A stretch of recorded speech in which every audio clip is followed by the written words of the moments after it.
This channel does not promote any violent, harmful, or illegal activities. All content provided by this channel is meant for an educational purpose only.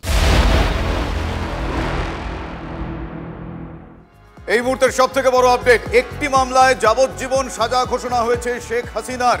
এই মুহূর্তের সবথেকে বড় খবর, সবথেকে বড় update, একটি মামলায় যাবজ্জীবন সাজা ঘোষণা হয়েছে শেখ হাসিনার। প্রহসনের বিচারে কোট আনকোট দোষী সাব্যস্ত। একটি মামলায় যাবজ্জীবন কারাদণ্ড শেখ হাসিনার। সবথেকে বড় খবর, আত্মপক্ষ সমর্থনের সুযোগ পাননি শেখ হাসিনা। এই মুহূর্তের সবথেকে বড় খবর, প্রহসনের এই বিচারে দোষী সাব্যস্ত শেখ হাসিনা। ইউনূসের আদালতের আজব বিচার, আত্মপক্ষ সমর্থনের সুযোগই তিনি পাননি। ইউনূসের মন জুগিয়ে রাজসাক্ষী হওয়ায় প্রাক্তন পুলিশ কর্তা মামুন মুক্ত। কিন্তু এই মুহূর্তে একটি মাত্র মামলায়, মাত্র একটি মামলায় শেখ হাসিনার সাজাপ্রাপ্ত, তার যাবজ্জীবন কারাদণ্ডের সাজা। এই মুহূর্তে ক্ষোভের আগুন জ্বলছে পদ্মাপাড়ে, সেই ছবি আপনাদের দেখাচ্ছি। এই সাজা ঘটনার পর বাংলাদেশের পরিস্থিতির জল কোন দিকে গড়ায় সেদিকে গোটা বিশ্বের নজর রয়েছে। এই মুহূর্তে দেখছেন সেই ছবি।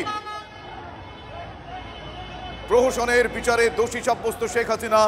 ইউনূসের আদালতের আজব বিচার, একটি মামলায় যাবজ্জীবন সাজাপ্রাপ্ত শেখ হাসিনা। একটি মামলায় যাবজ্জীবন কারাদণ্ডের শাস্তি শেখ হাসিনার।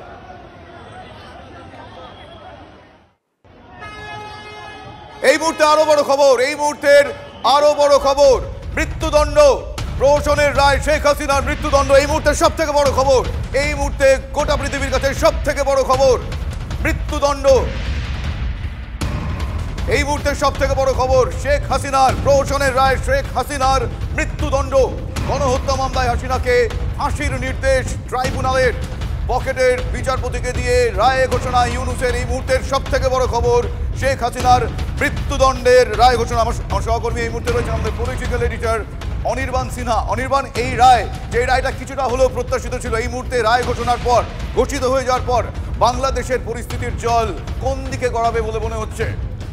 নিশ্চিতভাবে বিনা প্রতিরোধে দেশ শাসন করে যেতে পারবেন না ইউনূস। তবে তিনি যাদের দ্বারা ক্ষমতায় বসেছেন, একদিকে আমেরিকান ডিপ স্টেট, যাদের পুঁজি নিয়ে তিনি এসছেন, দেশে ফিরেছেন, দেশে ফিরতে পেরেছেন, এবং অন্যদিকে জামাত সহ এই ছাত্র শিবির, জামাতের যে ছাত্র সংগঠন, এবং এই জাতীয় ছাত্র ঐক্য পরিষদের যে নেতারা, যারা আসলে বিভিন্ন জঙ্গি সংগঠনের ফ্রন্টাল অর্গানাইজেশন, বিভিন্ন জঙ্গি সংগঠনের সামনের মুখ, তাদেরকে কিছুটা অন্তত সন্তুষ্ট করতে পারেন ইউনূস। গত কয়েক মাস ধরে, বিশেষ করে গত এক মাস ধরে দেশের ভিতরে তার পক্ষে থাকা লোকজনেরই ভিতরে ক্রমশ ক্ষোভ ধুমায়িত হচ্ছিল। যেমন বিএনপি, তারা যে কোনো মূল্যে যত দ্রুত সম্ভব নির্বাচন চাইছিল। ইতিমধ্যে সেই নির্বাচনের দিন ঘোষণা করেওছেন, একটা টেন্টেটিভ দিন ঘোষণা করেওছেন ইউনূস, কিন্তু তাতেও পুরোটা সামাল দেওয়া যাচ্ছিল না। অন্যদিকে জামাত বারবার তাকে বলে যাচ্ছিল যে নির্বাচনের আগে গণভোট নিতে হবে, যে গণভোটটা হলে আর নির্বাচন কোনোদিন বাংলাদেশে হবে না, একেবারে ইসলামিক জঙ্গিদের শাসন প্রতিষ্ঠিত হবে পাকিস্তান এবং আমেরিকার প্রেসক্রিপশন অনুযায়ী। এই সমস্ত কিছুর মাঝখানে গোটা দেশের দৃষ্টি অন্যদিকে ঘুরিয়ে দেওয়ার জন্য শেখ হাসিনার এই মৃত্যুদণ্ডের রায়টা ইউনূসের জন্য ভীষণ জরুরি ছিল, এবং তার সঙ্গে তাকে যারা এই আসনে বসিয়েছে সেই জঙ্গি গোষ্ঠীগুলোর যে সমর্থন তার প্রতি, সেটাকে আরেকবার রিনিউ করে নেওয়া। ইউনূস তো নির্বাচনে জেতা কোনো নেতা নন, ফলে তার জনগণের রায়ে রিনিউ হওয়ার কোনো সুযোগ নেই। তাকে রিনিউ করতে গেলে এই জঙ্গি জামাতিদের রায় বারবার রিনিউ করতে হবে। ফলে এই রায়টা আসলে ইউনূসের রিনিউয়ালের রায়। এই রায়টা শেখ হাসিনার মৃত্যুদণ্ডের যে রায়, সেটা একেবারে প্রত্যাশিত ছিল।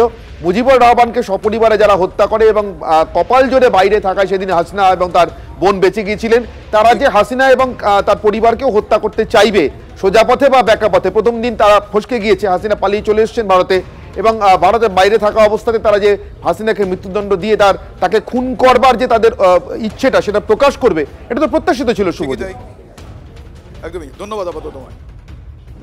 আর এই মুহূর্তে সব থেকে বড় আপনাদের সামনে আমরা তুলে ধরছি বড় খবর, গণহত্যা মামলায় হাসিনাকে ফাঁসির নির্দেশ ট্রাইব্যুনালের।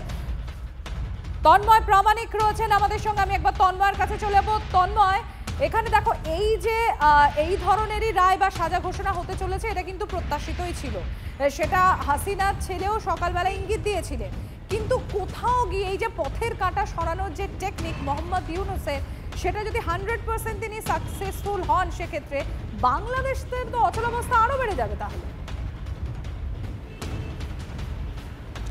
দেখো একেবারেই দুপুর 12:30 নাগাদ যে ট্রাইব্যুনালের কাজ শুরু হয়েছিল, যেখানে এই রায়দান পর্বের কাজ চলছিল এবং বলা হচ্ছিল কি কি অপরাধ, কারা কারা আসামি, কারা কারা এটা দাঁড়িয়েছিল, কি কি নথি পাওয়া গেছে শেখ হাসিনা এবং বাকি দুজন অভিযুক্তের বিরুদ্ধে, সেখানে রায় ঘোষণা হলো এবং রায় যেটা দেওয়া হলো 453 পৃষ্ঠার যে বলা চলে রায়, সেই রায় 6টা অংশ ছিল। সেগুলো পড়ে মূল অংশগুলো শোনানোর পর প্রায় 2 ঘন্টা 10 মিনিট বাকি আছে 2 ঘন্টা হতে, সেখানেই কিন্তু মৃত্যুদণ্ড ঘোষণা করে দিল এবং সেখানে বলা হচ্ছে শেখ হাসিনা সহ 3 আসামির অপরাধ প্রমাণিত। প্রথম অভিযোগে শেখ হাসিনার আমৃত্যু কারাদণ্ড ট্রাইব্যুনালের এবং তারপর মৃত্যুদণ্ড ঘোষণা। অর্থাৎ যে কথা, যে আশঙ্কা করা হচ্ছিল বা যে আশঙ্কা বাংলাদেশের একাধিক রাজনৈতিক দল তাদের প্রাক্তন সংবিধান বিশেষজ্ঞরা করছিলেন যে এই আন্তর্জাতিক ট্রাইব্যুনালের মাধ্যমে শেখ হাসিনাকে মৃত্যুদণ্ড দেওয়া হবে, এর ফলে কিন্তু বাংলাদেশের অভ্যন্তরে, যেটা তোমাকে বলছিলাম, গত 7 দিন ধরে যে অচলাবস্থা চলছে, গত 2 দিন ধরে যে বিক্ষোভ, বলা চলে অগ্নিসংযোগ, লুটপাট, রাস্তায় অবরোধ, রেল অবরোধ, রেল চলাচল বন্ধ করে দেওয়া, জাতীয় সড়ক বন্ধ করে দেওয়া, সেগুলো কিন্তু এরপর আরও বেড়ে যাবে। অর্থাৎ একটা অরাজক পরিস্থিতি তৈরি হবে। যদিও ঢাকা শহরে এই মুহূর্তে 15,000 পুলিশ রয়েছে, বিজিবি রয়েছে, এনসিবি রয়েছে, সেনা রয়েছে, অন্যান্য সমস্ত যত রকম নিরাপত্তা কর্মীরা রয়েছেন তারা ঢাকা শহর সহ বাংলাদেশের বিভিন্ন প্রান্তে মোতায়েন করা হয়েছে। কিন্তু যদি রাস্তায় একটা বড় অংশের মানুষ নেমে পড়ে, যেটা গত 7 দিন ধরে দেখা যাচ্ছে বারে বারে বিভিন্ন জায়গাতে, সেটা গোপালগঞ্জ হোক, চাঁপাইনবাবগঞ্জ হোক, কিংবা অন্য কোথাও হোক, মাদারিহাট হোক, সেই জায়গাগুলোতে একেবারেই বলা চলে যে একটা নতুন করে অচলাবস্থা, নতুন করে আইন শৃঙ্খলা পরিস্থিতির অবনতি বাংলাদেশে। আমাদের সেদিকে নজর থাকবে, তুমি আপাতত সঙ্গে থাকো।